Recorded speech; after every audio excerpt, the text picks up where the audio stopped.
আমার মিষ্টি বন্ধুরা, গুড মর্নিং, শুভ সকাল। কেমন আছো তোমরা? আশা করছি সবাই খুব ভালো আছো। আমি মিঠু চলে এসেছি আরও একটি নতুন ব্লগ নিয়ে। তো তোমরা তো সবাই জানো যে কালকে ছিল শিবরাত্রি, আজকেও অবশ্য আছে।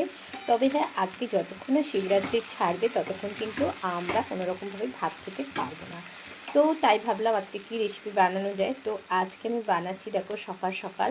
আর যেহেতু তোমাদের দাদা ভাই মানে হাজব্যান্ড, উনিও তো উপোস করেছিল, তাই অফিস টাইম কি খেয়ে যাবে, তাই ভাবলাম চলো একটু সাবুর খিচুড়ি বানানো যাক। তো এখন সেটাই বানাচ্ছি।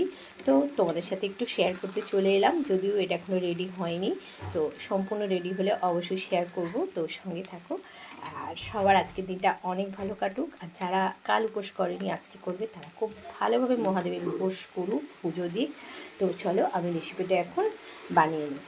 বেশ কিছু সবজি আমি ভেজে রেখেছিলাম, সব দিয়েই দিলাম। তো এবার এটাকে খুব ভালোভাবে আমি বানাবো। তারপরে নামাবার আগে কিন্তু ঘি আর গরম মশলা অবশ্যই অ্যাড করব। তো সাবুর খিচুড়ি কিন্তু একদম কমপ্লিট হয়ে গেছে। ওপর থেকে দিয়ে দিলাম একটু ধনে পাতা। তো এটা অপশানাল, চাইলে আমরা নাও দিতে পারি, তো দিলে একটু টেস্টি হবে। আর দেখতে কিন্তু ভীষণ সুন্দর লাগছে, খেতেও কিন্তু অসাধারণ, সম্পূর্ণ নিরামিষই। আর এখানে দেখো ডাইনিংয়ে নিয়ে চলে এসেছি।